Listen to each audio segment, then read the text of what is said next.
नमस्कार शेतकरी मित्रो, सर आपलं नाव आणि पत्ता सांगा. श्री अंगद एकनाथ बारपून, मुक्काम पोस्ट साडी, करमाळा जिल्हा सोलापूर. सिटी वैदिकेने असा मला रिपोर्ट दिलाय की जेवढी झाडं होती तेवढ्या झाडांना मला एकदम भरपूर फरक पडलाय. त्याच्यासाठी अनुभवासाठी मी 2 लाईनी तशा ठेवल्या, तर ती झाडं आहे अशी राहिली. डोस वगैरे टाकला डोस नव्हता? नव्हता टाकला मी. आणि इतर लाईनीला टाकलाय, त्याचा रिझल्ट एकदम एक नंबर. म्हणजे स्वतः तुम्ही प्रयोग करून पाहिजे? स्वतः प्रयोग करून पाहिल्याने मी स्वतःच आबादतो, इतरांच्या भरोश्यावर बसत नाही मी. बरोबर. इकडे आपण बघू शकतो, इकडे बघायचं 2 लाईन मोकळ्या सोडलेल्या आणि इकडे बघू शकतो पूर्ण आपलं वैदिकवर सिटी वैदिक. हे सिटी वैदिक एक नंबरचं आहे. रासायनिकाच्या भानगडीत पडू नका.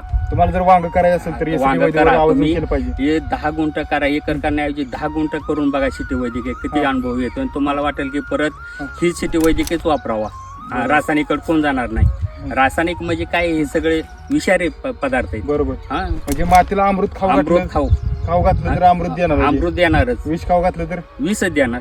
म्हणजे काय देणार आपण अमृत खाऊ घातलं पाहिजे. म्हणजे आपल्याला अमृत भेटतंय. रामसरांचं कसं म्हणणे, अमृत खाऊ घाला, अमृत खाऊ घाला, अमृत रूपी उत्पन्न घ्या. ओके, धन्यवाद. धन्यवाद.